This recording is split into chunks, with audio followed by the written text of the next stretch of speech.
Halo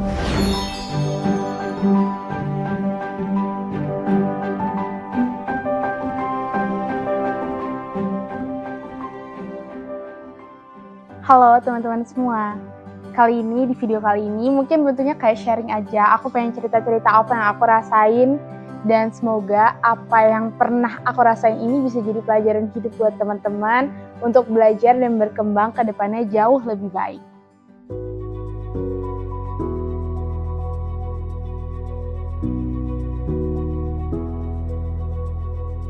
Jadi pas awal banget aku dapat undangan buat ikut Clash of Champion, awalnya aku nggak percaya dan aku kira aku ditipu atau semacamnya. Aku kira ini juga bercandaan, tapi turns out ini adalah sesuatu yang serius.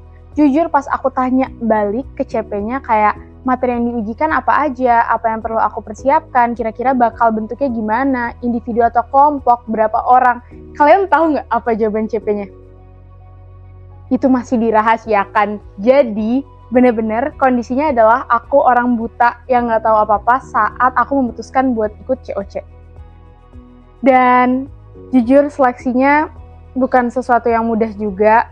Banyak banget tahapan seleksinya. Aku kira karena udah diundang, otomatis aku bakal masuk dalam line up. Tapi ternyata enggak. Ada tes administrasi, aku harus masukin prestasi dan lain-lain. Ada juga sampai tes tulis awal. Dan tesnya pun benar-benar berkali-kali, jadi aku rasa ini bukan sesuatu yang mudah, bahkan buat masuk ke dalam line up-nya pun butuh seleksi yang panjang. So, I would say, teman-teman yang ikut COC itu benar-benar teman-teman seleksi pilihan yang benar-benar keren-keren banget, mau menang, mau kalah, kalian benar-benar keren banget.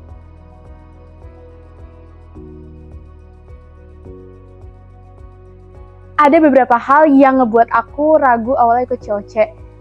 Karena mungkin kalau misalnya dilihat looking back, aku terakhir olimpiade itu di SMA kelas 2, kelas 3, itu pelatnas olimpiade komputer, yang artinya beberapa tahun di FK ini aku udah lama banget nggak ngitung. Di FK pun nggak banyak soal hitung-hitungan, mungkin lebih banyak soal pemahaman logika, penalaran, dan lain-lain terkait dengan penyakit, patofisiologi, fisiologi, dan semacamnya. Tapi buat ngitung aku bener-bener nol besar, yang artinya aku udah lama banget dari terakhir aku ngitung, bahkan aku gak pernah latihan apapun atau belajar apapun. Dan akhirnya aku tetap memutuskan buat ikut setelah beberapa pertimbangan. Aku nanya kedua orang tua aku, mereka dua-duanya mendukung, tapi seperti manusia pada umumnya teman-teman, pasti ada kekhawatiran yang kalau misalnya, kalau aku kalah gimana Ma? Kalau aku kalah gimana Bah? Aku gak bakal dipandang hal aneh kah kalau misalnya aku kalah? Dan jawaban mama maupun papa aku dua-duanya sama. Mereka berdua bakal tetap bangga, kamu ikut, yang penting kamu senang, jangan lupa enjoy di dalamnya, hasil itu urusan belakangan, yang penting kamu udah berusaha yang terbaik dan kamu suka ngelakuinnya. Dan itulah jawaban yang ngebuat aku tenang. Tapi selain sama mama papa aku juga nanya beberapa sahabat deket aku, dan ada salah satu sahabat aku juga yang aku ceritain panjang kali lebar, dan beliau tuh bilang kayak gini, Cak, menang sama kalah tuh udah biasa. Gue udah sama lo dari tingkat 1, gue udah lihat kalah lo berkali-kali, gue udah lihat menang lo berkali-kali, lo bakal tetap berlian dimanapun lo berada. Udah, jangan khawatir, ikut aja, yang penting lo enjoy dan have fun. Jujur dari situ aku ngerasa jauh banget lebih tenang, dan itulah kenapa aku memutuskan buat ikut COC. Tapi mungkin yang pengen aku highlight di sini teman-teman adalah jangan pernah takut buat mencoba. Jangan pernah takut dan kalah sama apa yang ada di pikiran kalian. Kayak kalau misalnya kalian mikir kalau kalah gimana? Kalau misalnya nanti aku kurang maksimal gimana? Orang mandang aku gimana? Pasti bakal ada pikiran itu. Tapi jangan pernah takut dan jangan sampai itu ngalangin apa yang mau kalian lakukan ke depannya.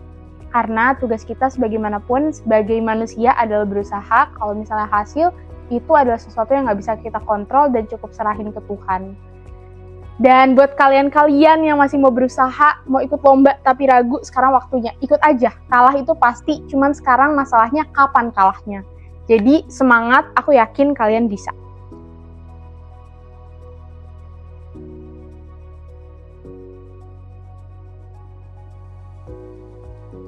Pas aku tahu bakal ada kontinen luar negeri di COC, dan aku baru tahu hari itu setelah aku menang Extreme Edition, aku benar-benar kaget. Di mana nama-nama anak luar negeri yang datang adalah ternyata orang-orang yang sebagian udah aku kenal dari kecil. Contoh, Sandy Axel, itu adalah teman-teman Olimpiade yang mungkin aku udah kenal dari kecil, walaupun mereka umurnya di bawah aku, Olimpiadenya biasanya sama adik aku, tapi aku udah jelas kenal dan udah familiar dengan nama mereka. Kalau Nabil, kita satu SD, SMP, dan SMA kita Olimpiade bareng.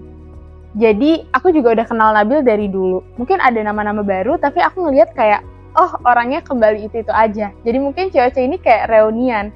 Dan kita benar-benar nggak tahu sama sekali kalau misalnya bakal ada anak luar negeri di Clash of Champions. Siapa coba yang tahu?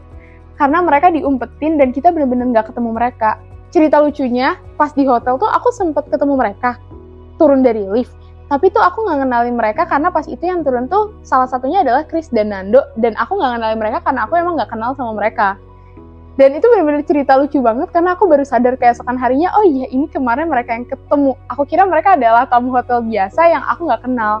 Aku benar-benar salut sama Ruang Guru dan Clash of Champions, gimana kalian bisa ngatur ini sedemikian sehingga biar banyak surprise dan benar-benar kayak wow aja gitu. Tapi aku juga seneng banget bisa ketemu sama teman-teman yang mungkin kayak aku udah kenal dari lama dan akhirnya karena Clash of Champions, aku bisa makin deket sama mereka. Kalau Kak Vira, kita satu SMP, mungkin di SMP kita nggak berinteraksi, tapi ternyata kita satu alma mater, dan akhirnya pas selama Clash of Champions kita cukup deket juga, karena kalau misalnya kalian tahu di akhir-akhir itu ceweknya sisa 2, dan aku banyak berinteraksi sama Kak Vira karena aku ngerasa punya kakak baru di sana.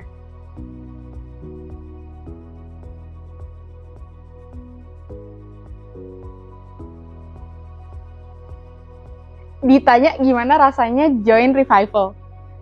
Jujur, ini sekalian aku cerita panjang kali lebar dan cerita-cerita lucu lainnya. Jadi, pas pertama kali aku kalah di lomba grup Memory Madness, aku tuh bener-bener nggak tahu ada Revival. Dan aku tuh udah telepon mama aku kayak, Mama, aku kalah, nggak apa-apa kan, tapi aku udah berusaha dengan baik. Terus mama aku bilang, oh iya nggak apa-apa, tapi mama sekarang lagi jemput adekku gitu. Gimana kalau mana jemputnya nanti aja, kamu tungguin mama dulu. Enggak, aku pengen pulang sekarang, mama bisa nggak jemput aku sekarang? Terus mama aku kayak, aduh gimana ya, bentar mama omongin dulu sama adik aku yang namanya Bagir gitu kan. Terus aku kayak, enggak, aku pengen pulang sekarang. Jadi aku udah minta jemput mamaku karena aku udah tahu aku kalah gitu kan. Terus tiba-tiba LO aku bilang, ntar dulu, jangan dulu, kita mau ada foto-foto photoshoot malamnya, jadi kamu gak boleh pulang dulu. Terus aku kayak, Kak gak bisa diduluin, aku pengen pulang gitu kan. Terus kakak LO aku bilang kayak, tungguin aja. Dan jeng, tahu nggak apa yang terjadi? Ada Revival, dan aku bener-bener nggak expect bakal ada Revival. Dan pas ngelakuin Revival, jujur aku cuman berdoa dalam hati kayak, ya Allah, aku yakin aku sebagai manusia tugasnya cuma berusaha. Apapun yang nanti terjadi selama Revival, hasilnya baik maupun buruk, aku yakin itu udah terbaik dan skenario terbaik yang Engkau berikan buat aku. Jadi benar-benar selama Revival, kalau kalian lihat muka aku tuh benar-benar datar karena aku tuh udah benar-benar berpasrah diri, yang benar-benar berpasrah diri. Kayak ya udah, apapun yang terjadi terjadilah. Karena kalau kalian tahu ikut Revival tuh beneran capek banget, capek emotionally and physically, karena bayangin teman-teman kalian yang udah lolos itu duduk nontonin kalian, dan kalian masih harus sampai malam ngelanjutin Revival dan babak-babak selanjutnya, dimana sebelumnya kalian tuh nggak kosong. Sebelum-sebelumnya tuh kalian udah berpikir capek, terus ditambahin babak Revival tiba-tiba, yang mana otak aku juga udah capek. Jadi aku benar-benar kayak, aku harus semangat, aku bakal kasih yang terbaik, aku berusaha sebaik mungkin, hasil memang bukan di tangan aku, tapi benar-benar selama Revival itu capek emotionally maupun physically. Dan ya kita benar-benar duduk di situ. Mungkin yang bikin aku lebih nyaman adalah kita di sini nggak sendirian, kita sama-sama. Yang Revival juga nggak sendirian, sama-sama. Jadi aku ngerasa kayak aku nggak sendiri dan kita bakal berjuang bersama ke depannya. Terus aku mau cerita lanjutan buat Revival yang kedua. Pas Revival kedua, pas Maze itu aku sadar banget aku salah strategi karena di awal harusnya aku bisa ngincer poin. Tapi ternyata aku malah ngasih tahu jalan yang akhirnya itu nambah poin buat lawan. tapi nggak ada masalah sama sekali. Selesai babak itu aku pas kalah bener-bener nggak sedih sama sekali guys. Aku bener-bener keluar dengan bangga dan tersenyum karena aku tahu aku ngelakuin yang terbaik yang aku bisa. Aku bener-bener memaksakan otak aku yang biasanya nggak ngafalin kayak gituan sampai bisa ngafalin kayak gituan. Jadi mungkin kayak aku justru belajar banyak dari hal-hal tersebut. Pas itu aku juga udah nelpon mamaku. Ini yang kedua kalinya aku nelpon mamaku. Mama, aku kalah, tapi aku kali ini gak sedih kayak sebelumnya. Soalnya aku udah ngelakuin yang terbaik yang aku bisa dan aku bangga sama apa yang aku lakuin. Aku kalahnya juga di deathmatch, jadi kayak biasa aja. Dan aku juga udah masuk 20 besar, jadi aku rasa itu udah versi terbaik dari diri aku. Terus mamaku bilang, oh tapi mama masih jemput adekku lagi, gitu kan. Terus aku kayak, mama gak bisa jemput aku sekarang? Enggak, tungguin aja sampai malam. Terus aku kayak, oke. Tahu nggak, LO ku yang kusayangi ini namanya Kak Siwi, datang lagi lah dia. Jangan pulang dulu. Dengan 1000 alasannya, tiba-tiba beberapa jam kemudian, jeng-jeng, ada revival. Bener banget kata Sandy, itu posisinya kita udah capek semua, itu bener-bener udah capek, ngantuk, lelah, pokoknya semuanya. Dan ada revival lagi, dan revivalnya memori. Aku mungkin expect memori ini bakal sesuatu yang mudah kalau misalnya ini dilakuin mungkin subuh-subuh, aku baru bangun tidur, otak aku fresh, nggak ngisi apa-apa. Tapi ternyata aku ngelakuin ini kayak di kondisi otak aku lagi capek. Dan aku balik lagi bilang ke diri aku, revival yang kedua ini, semua orang benar-benar hebat. Orang yang ada di revival ada orang hebat semua. Aku cuman bakal berusaha sebaik mungkin, hasilnya bakal aku serahin lagi kepada Allah, aku nggak bakal marah apapun hasilnya, dan aku cuman tugasnya ngelakuin yang terbaik. Turns out, aku mau bisa berusaha lebih baik. Aku berharap aku bisa bawa hal-hal baik buat kalian, supaya kalian bisa capai apa yang kalian mau. Kayak, aku bener-bener bangga, beberapa hari ini kayak banyak banget yang DM aku, terus kayak, Kak Syakira, aku awalnya ngerasa nggak bisa, tapi aku ngebayangin tiap hari sesuai apa yang kakak bilang, terus aku jadi berhasil. Yang itu bener-bener kayak nyentuh hati aku, bener-bener kayak, aku senang banget ketemu kalian, dan aku harap aku bisa tetap selalu ngebawa hal-hal baik buat kalian ke depannya.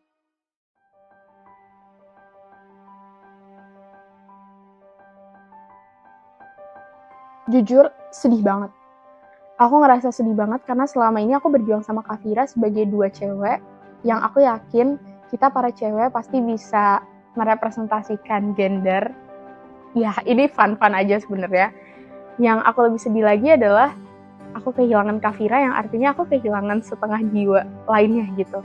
Jadi pas aku jadi satu-satunya cewek di 6 besar, 3 besar maupun 2 besar, beban yang aku pikul tuh makin berat. Aku ngerasa beban yang aku pikul makin berat sekarang bukan lagi nama aku dan keluargaku maupun nama universitasku, tapi aku ngebawa aku satu-satunya wanita di sini. Buat kalian yang bilang kalau wanita lulus bakal cuman kerja di dapur, tatot. Aku selalu bercita-cita aku bakal jadi dokter. Yang kalau misalnya kalian datang ke aku, kalian gak bakal ragu sama solusi yang aku tawarkan ke kalian.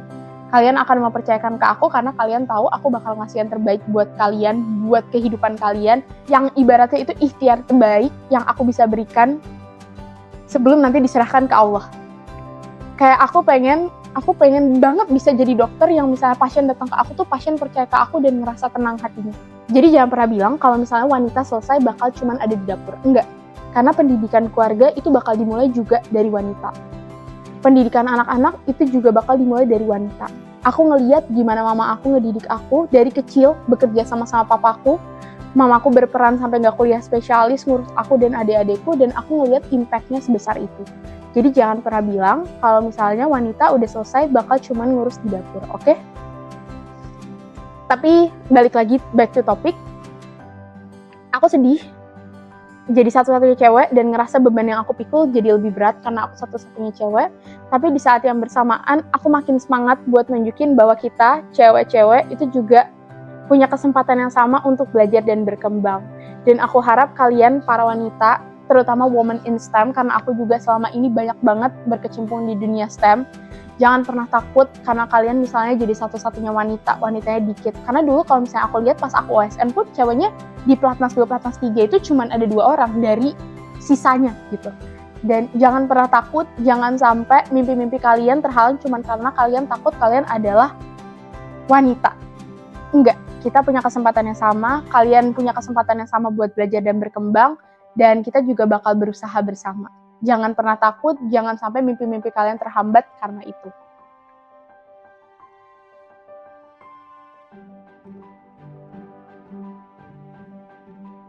Ada nggak sih bacaan yang dipegang? Jawabannya ada. Aku megang beberapa bacaan karena aku percaya tugas kita berusaha, hasilnya itu selalu dipegang sama Allah. Ya, jangan lupa dalam usaha itu melibatkan dunia dan akhirat. Jangan sampai dunia doang kalian berusaha, kalian pinter, kalian bisa ngelakuin apapun, tapi jangan lupa doanya. Aku megang beberapa doa yang diajarin mamaku dalam prosesnya, yang ngebantu aku bisa sampai di titik ini. Mungkin ngebantunya kayak ngebuat hatiku jauh lebih tenang. Entah bantuan apa yang diberikan, aku nggak tahu, tapi pokoknya aku selalu megang doa-doa tertentu yang aku selalu amalin setiap aku lagi berlomba ngerjain sesuatu. Aku mungkin gak bakal bahas di video ini, mungkin di video selanjutnya. Kalau kalian penasaran, kalian boleh komen. Dan mungkin segitu dulu cerita aku. Aku pengen banget kalian komentar kayak apa sih yang kalian dapetin dari video kali ini. Kalian berharap kalian bisa dapetin apa sih ke depannya. Dan dari sini juga, ada gak sih hal-hal khusus yang ngebuat kalian lebih semangat? Thank you, sekian dulu hari ini dan terima kasih banyak udah mau bercerita sama aku. Kembali lagi teman-teman, semangat. Aku yakin kalian bisa ngelakuin apapun yang kalian mau. Setiap kalian ragu buat ngelakuin sesuatu, jangan lupa kalian lihat, kalian gak sendiri. Ada Allah, ada Tuhan, ada orang tua kalian yang bakal selalu ngedukung kalian. Apapun yang kalian lakukan dalam hidup, good luck. Komen di bawah juga kalau kalian pengen ada pertanyaan yang bakal aku bahas di video-video selanjutnya.